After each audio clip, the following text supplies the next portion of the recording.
Bem, pessoal, nós estamos iniciando bem mais um conteúdo que é urgências e emergências psiquiátricas.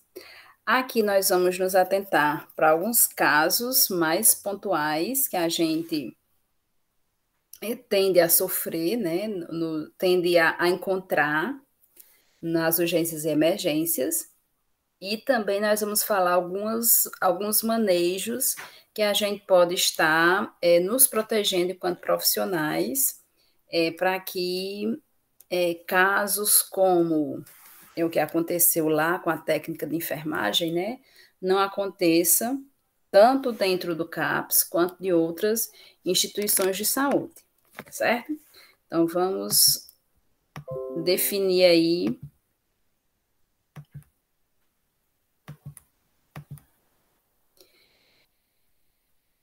os.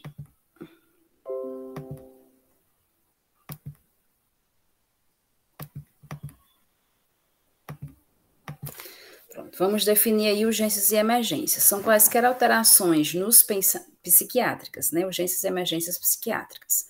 São qualquer alterações nos pensamentos, sentimentos ou comportamentos para as quais as pessoas se faz necessário intervenção imediata ou representar risco significativo para pacientes ou para terceiros.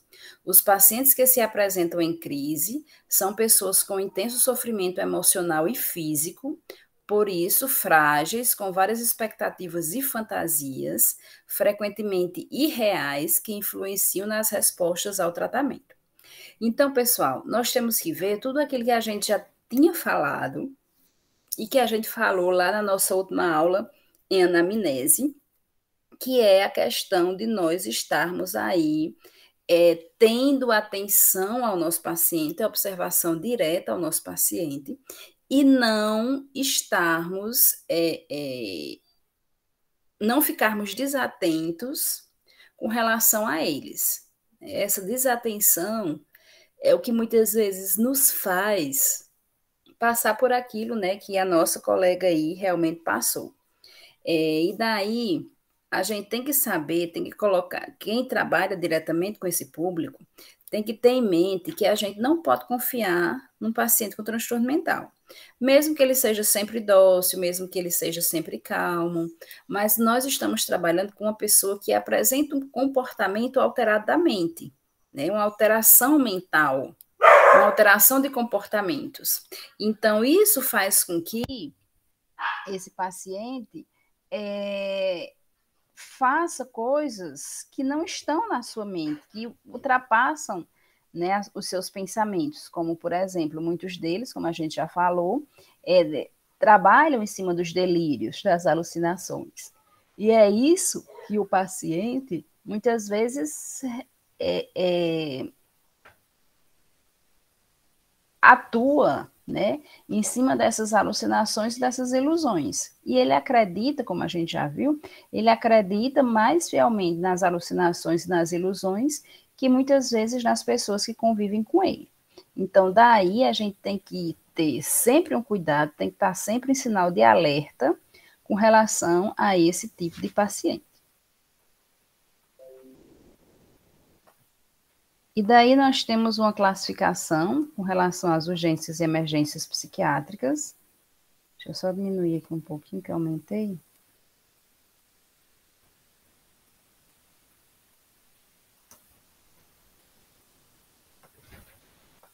Pronto.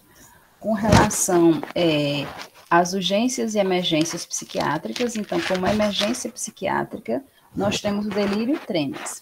A gente já falou a questão do delírio tremens, que o delírio tremens é uma abstinência alcoólica, então acontece mais com pacientes que fazem uso de droga e de álcool, então estão em abstinência do álcool e da droga, diferentemente do delírio 1 apenas. Mas na frente nós vamos ver essa questão do delírio 1 como ponto de atenção que a gente tem que ter com os nossos pacientes, principalmente quando o médico, quando o psiquiatra muda o esquema medicamentoso, tá certo? Então, vamos lá. Emergência, o delírio tremens, que é a abstinência de álcool e drogas, entra como emergências psiquiátricas. O comportamento violento, então, se esse paciente ele já é conhecido como um paciente, como uma pessoa que apresenta um comportamento violento, então, sono, hein, pessoal? Então, o que é que acontece? Ele precisa ser observado. Nós temos que ter cautela quando a gente está no ambiente fechado com esse paciente.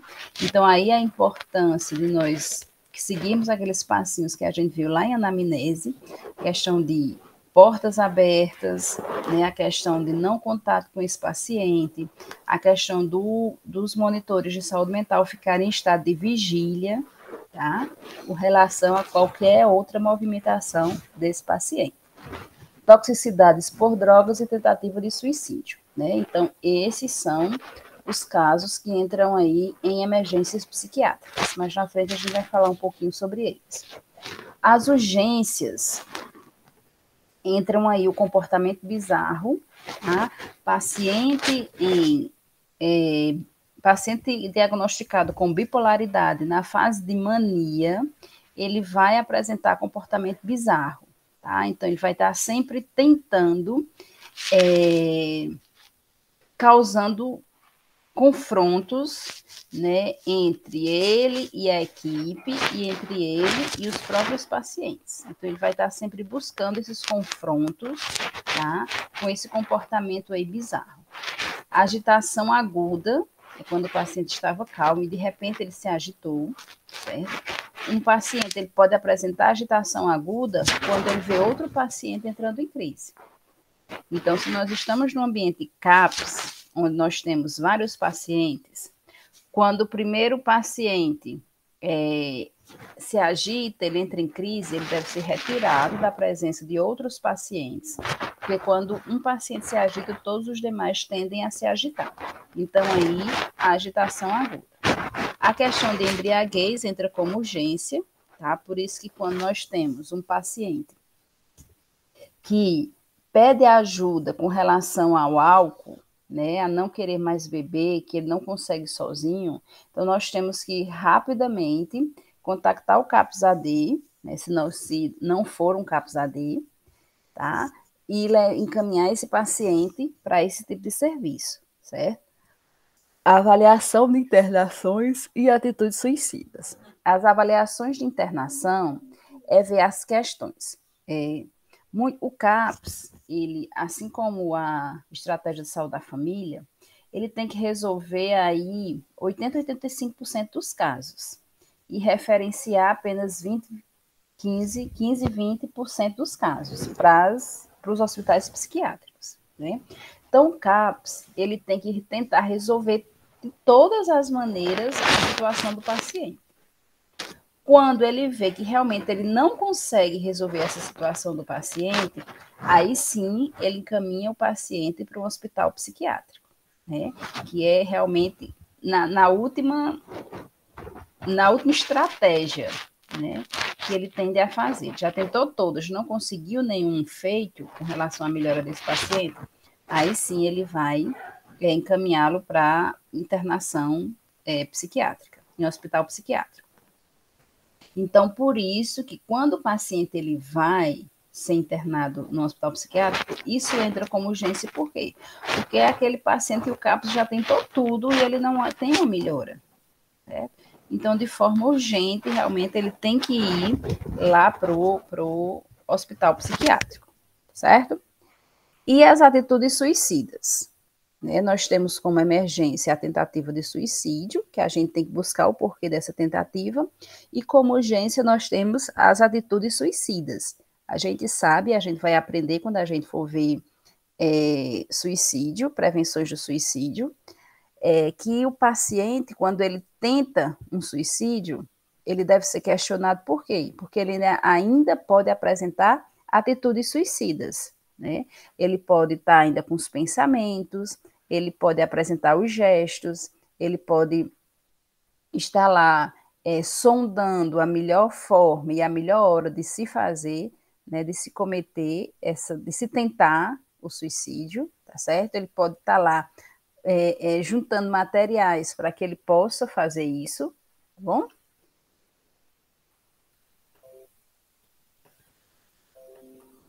E nós temos as situações eletivas, que são aquelas que podem ser marcadas. Então, são aqueles pacientes que entram na agenda, tá? Entram na agenda do psiquiatra, entram na agenda da enfermagem, entram na agenda do psicólogo, do assistente social. Por quê? Porque eles podem esperar, certo? E isso, pessoal, nós temos que realmente observar se esse paciente está podendo esperar, tá? Daí a importância da triagem. A triagem faz com que a gente observe o comportamento do paciente e daí a gente veja se ele pode esperar ou se ele se enquadra aí nas urgências e emergências. Então, distúrbios situacionais entram em situações eletivas. Que distúrbios situacionais são esses? É a situação que o paciente está passando hoje, é o conflito que o paciente ou a pessoa está passando hoje. Então, por exemplo, morte, separação, perdas de emprego, né, perdas financeiras. Isso entra nas situações aí pontuais, tá? O paciente está sofrendo, ele não tem um transtorno mental, ele está com um sofrimento psíquico, tá? Então, vamos trabalhar esse sofrimento psíquico para que o paciente melhore e para que ele não desenvolva esse pensamento psíquico a um transtorno mental. Certo? Então, muitas vezes aqui a consulta com o psicólogo resolve muito bem essas situações, esses distúrbios situacionais, tá? Que nada mais são do que sofrimentos psíquicos. Existe uma causa e ele só sofre por aquela causa. Ansiedade leve ou moderada, que aí muitas vezes a própria estratégia de saúde que fez o matriciamento, que aderiu ao matriciamento, pode estar cuidando desse tipo de paciente, tá? Somente quero falar. Outro ponto que a própria estratégia que aderiu ao matriciamento pode fazer. Ela quer só conversar com um profissional, tá? Quantas e quantas vezes nós não escutamos relatos de pacientes que não têm transtorno mental, mas que vão ao posto de saúde porque só quer falar com o médico, só quer falar com o enfermeiro, certo? Então, isso também acontece lá, lá no CAPS. Por quê? Às vezes, o nosso psiquiatra, ele diz, né, para vir, ele muda um esquema medicamentoso e pede para o paciente vir daqui a 3 meses, porque ele é um paciente estável. Só que, às vezes, nesses 3 meses, né, nesse período aí, o paciente sente necessidade de só conversar, de só falar, tá?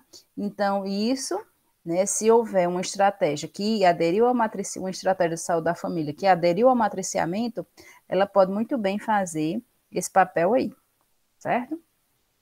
Questões sobre medicação ou desejo de receitas, outro ponto que a própria estratégia que aderiu ao matriciamento pode fazer, né? E caso, pessoal, não tenhamos estratégias que tenham aderido, esses pacientes, eles entram aí na agenda, tá? Na fila de espera. E pacientes conhecidos necessitando de suporte necessitando de suporte contínuo envolvendo em programas de trabalho comunitário. Então, não sei se vocês lembram, lá no início, quando a gente falou em políticas, a gente tem o projeto de economia solidária, né?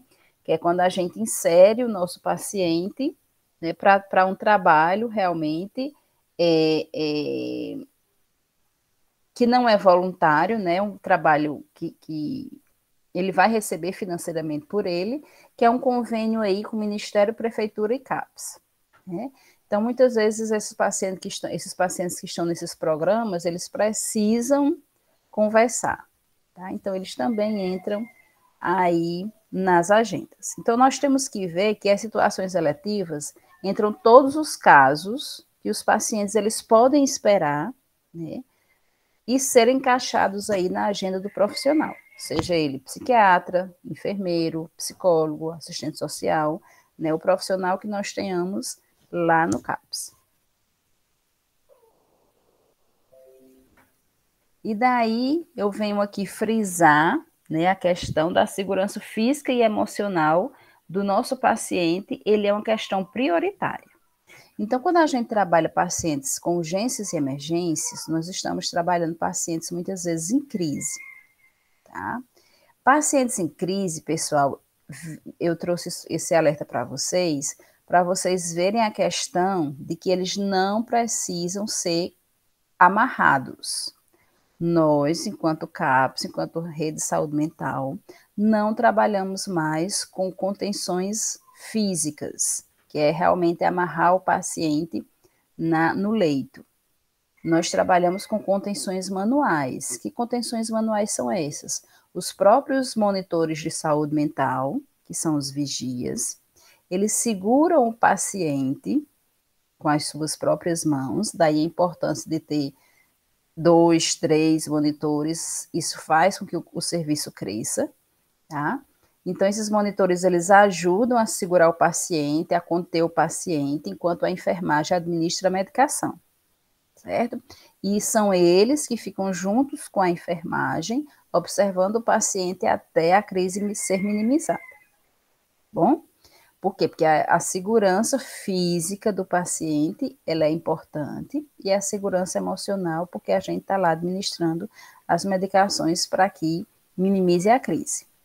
Outra coisa que é importante é a questão do espaço físico, a gente já falou, né? A questão de nós profissionais estarmos próximos à porta, a questão de nós não estarmos tocando no paciente, se precisar tocarmos, avisar o paciente que vamos tocar, né? A gente tem uma distância aí do nosso birô, do nosso paciente, aí de no mínimo um braço de distância, certo? E a questão de, quando a gente trabalha com a porta aberta, nossa equipe, ela ser trabalhada com relação ao sigilo profissional. A população de pacientes, a comunicação entre o pessoal, reações de contratransferência devem ser considerados pelo examinador para que se conduza à avaliação final, né? E aqui entra a questão, se a gente realmente vê a necessidade do paciente ficar em sistema intensivo, semi-intensivo, não intensivo, dele passar pelo psiquiatra, ou pelo psicólogo, ou por ambos, certo? A questão de ver que esse paciente não tem condições de estar no CAPS, que ele precisa estar no hospital psiquiátrico, né? A gente vê a questão da transferência desse paciente, de receber esse paciente quando ele voltar, certo? Então, tudo isso tem que ser visto quando a gente trabalha aí as urgências e emergências psiquiátricas. E aí a gente vai ver agora as principais situações de emergência que a gente vai encontrar, né? Algumas delas a gente já pontuou, que nós entramos aí com comportamento violento, tá? Uma pessoa que se apresenta agressiva ou com comportamento violento é uma emergência, pois a necessidade de se conter tal atitude ameaçadora a outros ou ao patrimônio e distribuir a causa básica desse transtorno e então tratar. Então, veja bem, comportamento violento de um paciente na rua não é responsabilidade do CAPS, é responsabilidade das autoridades policiais. Se essas autoridades policiais, que a gente até já conversou sobre isso, vê a necessidade de trazer esse paciente para o CAPS, então ele vai trazer, nós iremos tratar tentar minimizar essa crise do paciente, e daí nós vamos devolvê-lo à polícia, caso ele não seja um paciente nosso, tá? Se ele for um paciente nosso, nós iremos chamar o responsável e daí vamos entregar ele ao responsável, né? A gente já viu que paciente para estar no CAPS, ele precisa ter um responsável. Não foi isso que a gente já falou? E daí, caso ele tenha, a gente chama o responsável, caso não tenha, a gente entrega à polícia, porque ele não tem um responsável e nós não vamos nos responsabilizar por ele. Sempre depois que a gente minimiza a crise do paciente. O paciente já está mais ou menos estável, certo? Se ele já for um paciente nosso e ele esteja tendo uma crise de um comportamento violento em casa e a família nos chamar, nós temos que ir, certo? Então, nós tentamos conter o paciente manualmente lá na sua residência e daí já começamos a administrar a medicação e trazemos esse paciente para o CAPS, se houver essa necessidade, tá? E se o comportamento violento for no próprio CAPS, então a gente faz a mesma coisa, né? Os monitores contêm manualmente o paciente, o psiquiatra prescreve a medicação e a enfermagem administra essa medicação e ficamos em observação com o paciente até ele minimizar a crise. certo? Então, daí a importância de se consultar de portas abertas, o paciente está no consultório de portas abertas, tá? Evitar o mínimo de coisas possíveis para que esse paciente possa ter acesso dentro do consultório, bom? Então, nós temos que ficar alertas aí com relação a esse comportamento violento. Aí, falando um pouquinho aí da violência e da agitação, né, que entra aí o comportamento violento. Então, nós temos alguns fatores de risco e alguns fatores preditores do comportamento. Quais são os fatores de risco do paciente com violência e agitação? Comportamento violento prévio. Isso quer dizer que o quê? Que ele já apresentou outras crises dessas. Ele já é conhecido por ter um comportamento violento. Então, é um paciente que nós precisamos ter cuidado. É um paciente que ameaça. Então, é um paciente que nós precisamos ter cuidado. Ah, ele ameaça, mas ele nunca fez. Não precisamos, não podemos nos desligar da ameaça, certo? Temos que ficar atento à ameaça que foi feita, mesmo que ele tenha ameaçado outras vezes e nunca tenha feito. Então, nós temos que ter observação, nós temos que ter cautela, porque ele ameaçou. Então, isso não quer dizer que ele, por não ter feito nunca, ele não faça agora, certo? Quadros psicóticos anteriores. A gente já sabe que psicose, ela vem de alucinações. Então, o paciente que já alucinou antes, ele pode estar alucinando agora. E, devido à alucinação, ele pode cometer o ato. Ele pode escutar o que as vozes estão falando, né? O automatismo mental aí, e realmente obedecer a essas ordens. História anterior de automutilação. Pessoal, automutilação é uma coisa que vem acontecendo muito atualmente. E depois dessa Covid, acho que quadruplicou esses quadros de automutilação. Então, nós temos muitos jovens, adolescentes, adultos jovens, que estão realmente se automutilando. E a automutilação, ela é feita da seguinte maneira. O nosso cérebro, ele só comporta um tipo de dor. Então, eu estou sofrendo por alguma coisa. Isso me traz muita ansiedade, isso me traz muito medo, isso me traz muito choro, né? Isso me traz muito sofrimento psíquico. E daí, eu me corto. Quando eu me corto, o meu cérebro, ele vai tirar o meu sofrimento psíquico para o sofrimento físico, né? Que é o do corte. Então, é como se a questão de eu me cortar faz com que eu pare de sofrer psiquicamente, certo? Com a continuidade, essa dor física, que antes era superficial, já não vai mais fazer minimizar a minha dor psíquica. E daí eu vou me cortar mais profundamente, tá? E daí, muitas vezes, isso não vai mais resultar, e daí eu tento o suicídio. Veja que quando você vê uma pessoa se automutilando, mesmo que superficialmente, entenda que essa pessoa está passando por um sofrimento psíquico e ela precisa de ajuda. Tá? Então, se a pessoa ela já tem um histórico de automutilação, onde ela própria faz isso com o corpo dela, tá? Então, para ela se agitar, para ela violentar terceiros, isso não custa nada.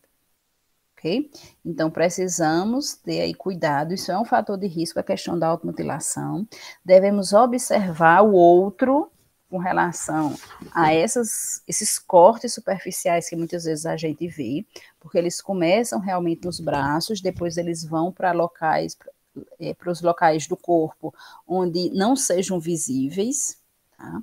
E daí, quando se vê, ele já tentou o suicídio porque o sofrimento já ultrapassou as condições psíquicas dele, certo? História de delinquência, nós vamos ver, isso acontece mais em adolescentes, né? Ele é delinquente, ele tem o prazer de quebrar as coisas, de maltratar as pessoas, de maltratar animais, tá certo? De destruir objetos, tá? Então, temos que ver até onde vai a mente dessa pessoa com relação a esse tipo de delinquência. nós temos um transtorno social que chama,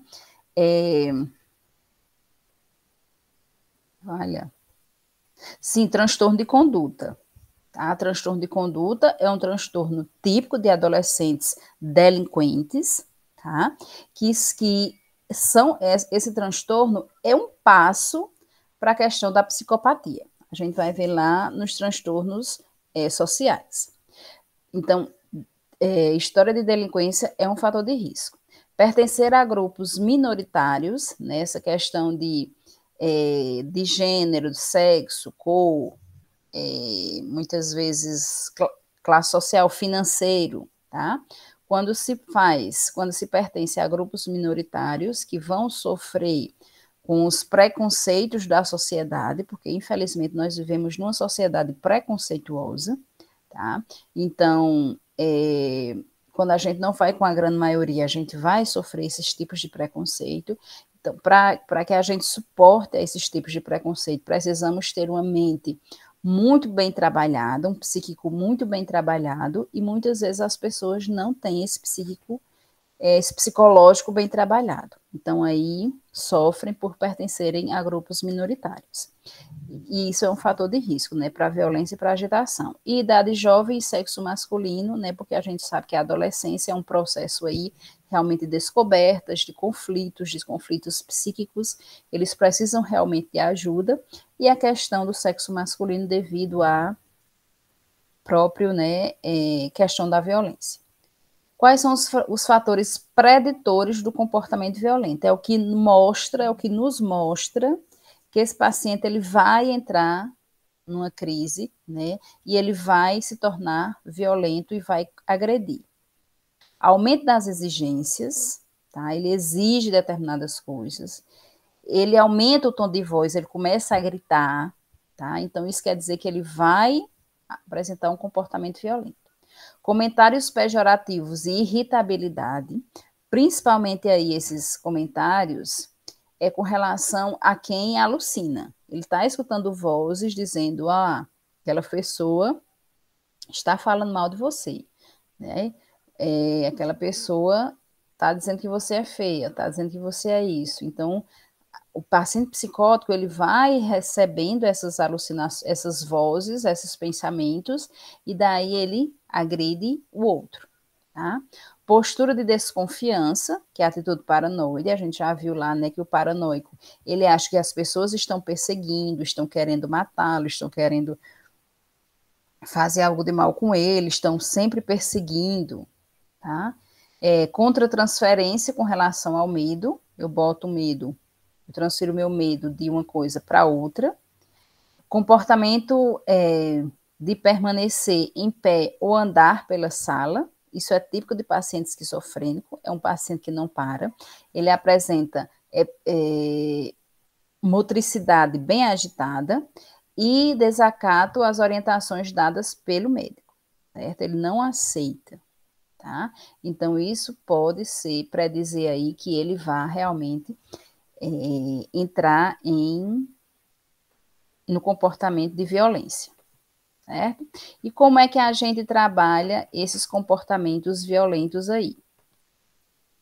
Avaliar o paciente na presença do membro da equipe de segurança, né? No caso, aqui é do hospital, mas que aqui foi retirado do manual do hospital, mas a gente trabalha, né, dentro do próprio CAPS, a gente já viu, né, em sala de aula, como é que a gente pode estar arrumando o nosso consultório para que a gente atenda de forma mais segura esse paciente. Avaliar previamente a prudência de estar só com o paciente, porque a gente também pode fazer essa consulta na presença de um monitor de saúde mental. Manter a porta aberta durante a entrevista, né, que a gente já havia falado sobre isso. Evitar contato físico que possa ser interpretado pelo paciente como ameaçador. Por isso, e quando a gente necessita realmente tocar no paciente, nós temos que falar para ele. Contenção física quando necessário. Infelizmente, nós, enquanto rede de saúde mental, não trabalhamos mais com contenções físicas, trabalhamos com as contenções manuais. Hospital psiquiátrico ainda trabalha com contenções físicas, tá?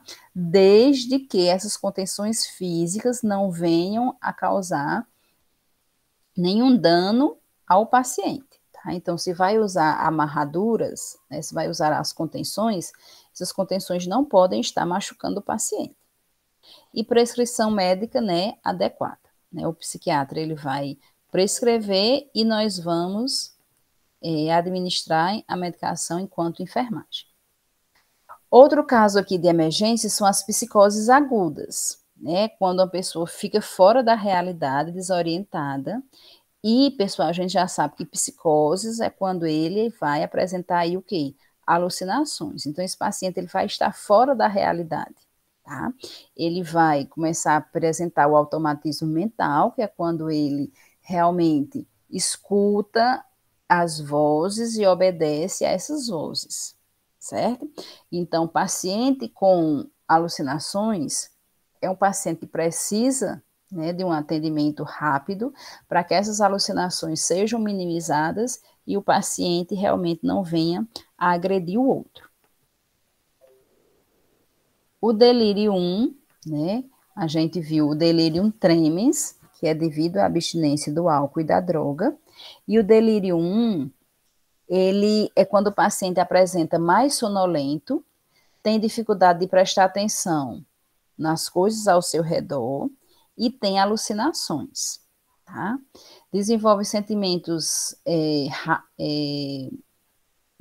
rapidamente, ele pode desenvolver sentimentos de melhora, né, sintomas de melhora, tá certo? Por quê? Porque a crise é mais do delírio 1, ele acontece em psicoses agudas, tá?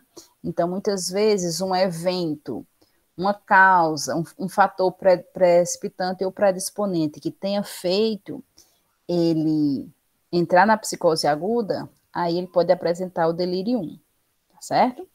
Então, veja que esse delírio 1, ele pode acontecer em pacientes que têm ansiedade, ele pode aparecer em pacientes que apresentam depressão, eles podem aparecer em pacientes que apresentam psicoses, sofrimento psíquico, certo? Então, delírio, ele apresenta em outros transtornos mentais, tá certo? E fazem com que o paciente venha realmente a apresentar essas alucinações, apresentar quadros de desorientação e apresentar quadros de, muitas vezes, de lentidão, de pensamento mais lento, tá? Ao contrário do delírio tremens, o paciente ele está apresentando essas alucinações devido à abstinência do álcool e da droga. O delírio não existe uma causa com relação ao álcool e à droga, certo? E daí a ansiedade aguda. São pacientes que apresentam sintomas intensos de angústia e que, junto com isso, podem apresentar sintomas corporais como suor, que é a sudorese, né? Palpitações, taquicardia, dispneia, tá certo? Então, veja, o paciente com quadro de ansiedade aguda, além das alterações mentais, que vem aí a questão do medo, do choro, do isolamento, da vontade de isolar-se, vem também as respostas físicas, taquicardia, dispneia, sudorese, tremores, tá? Então, isso são quadros característicos da ansiedade aguda, e ela é ansiedade aguda por quê? Porque é apresentado de repente. Então, de repente, o paciente apresenta esse quadro de ansiedade. Ele pode estar bem, ele pode estar sozinho, ele pode estar entre outras pessoas, pode estar num grupo social já conhecido, e daí, de repente, ele vai apresentar essa ansiedade aguda, tá? Onde ele já vai apresentar as respostas físicas, palpitação, sudorese, taquicardia, dor no peito, realmente, e daí vem a questão do medo, desenvolve-se, aparece, né, as alterações mentais, o medo, o choro, a vontade de isolar-se, tá bom? E falando um pouquinho aí sempre sobre a tentativa de suicídio, né, vamos ler aqui, depois a gente explica no geral. O risco, a ameaça ou tentativa de suicídio pode causar muita ansiedade entre a equipe. a internação não é uma garantia de si mesma, né? Então, veja, paciente que está sendo acompanhado pela equipe de saúde mental, se ele já apresentou tentativas de suicídio, se ele fala na tentativa de suicídio, se ele parou de falar na tentativa de suicídio, mas já cometeu algumas vezes, tá? Então, isso traz uma insegurança para a equipe, porque a gente tende a pensar que ele vai tentar novamente, certo? Aí, muitas vezes, a família quer internar esse paciente no hospital psiquiátrico. O risco dele estar no hospital psiquiátrico é bem maior para a tentativa de suicídio. Por quê? Porque lá nós temos uma demanda maior, tá? Muitas vezes o paciente ele fica sozinho, certo? E daí ele pode, nesse tempo que está sozinho, tentar e conseguir o suicídio. Bom, então veja que o fato de estar no hospital psiquiátrico não garante que esse paciente não venha a tentar o suicídio e a conseguir, porque a gente sabe que é um público maior, é um público que demanda observação e muitas vezes os profissionais que lá estão não supre totalmente a necessidade de estar diretamente com o paciente. Então, a questão do paciente estar em casa, sendo observado pela família, traz mais segurança do que estar em um hospital psiquiátrico. A medida preventiva mais importante nesses casos é manter um relacionamento pessoal com o paciente, tá? É mostrar para o paciente que ele é importante para a família, que a família não quer perdê-lo. E, pessoal, o paciente que tentou suicídio, ele é um paciente que ele não pode mais ficar sozinho. Ele sempre vai precisar da companhia de alguém. Então, a família ela tem que fazer um rodízio, né, aí entre eles, para que sempre alguém fique com essa pessoa, com esse paciente.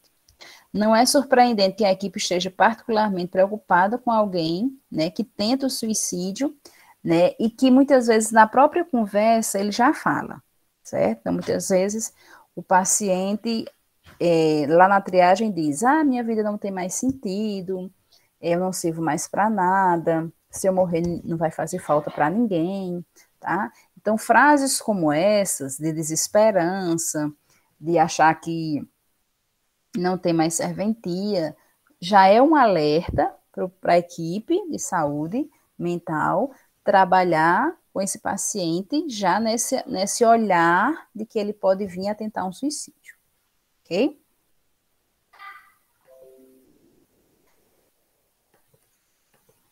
Quem avalia um paciente deve perguntar direta e exaustivamente sobre a ideação suicida e a tentativa anterior. De forma alguma, o fato da gente estar perguntando, né, vai influenciar o paciente a fazer isso. Veja que esse pensamento ele já está na mente do paciente, certo? Isso a gente vai ver quando a gente for ver aí prevenção ao suicídio. Então, muitas vezes o paciente, a família não quer mais falar sobre aquilo. Ele tentou, ninguém aqui mais fala. Aqui nessa casa é proibido falar-se em suicídio, mas veja que isso não funciona, tá? Nós temos que falar, tá, sobre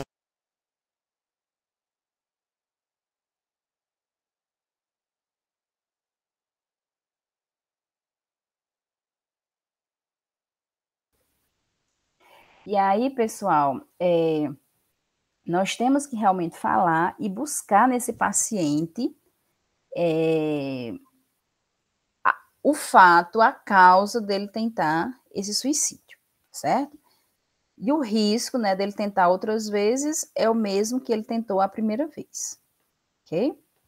E daí, para a gente encerrar hoje, e na nossa próxima aula falar aí nos manejos, tá? Nós temos aqui uma estatística onde diz que 8 a 10 pessoas que se mataram dão alarme de suas intenções e 50% afirmam abertamente o desejo de morrer. Ter um plano mentalizado com acesso a meios letais é um sinal particularmente perigoso. Outro sinal de perigo vem do paciente que estava ameaçando e de repente ele silenciou, ele calou, tá? E na medida em que ele melhora, sente-se mais energizado e tenta novamente, certo? Então é aqui.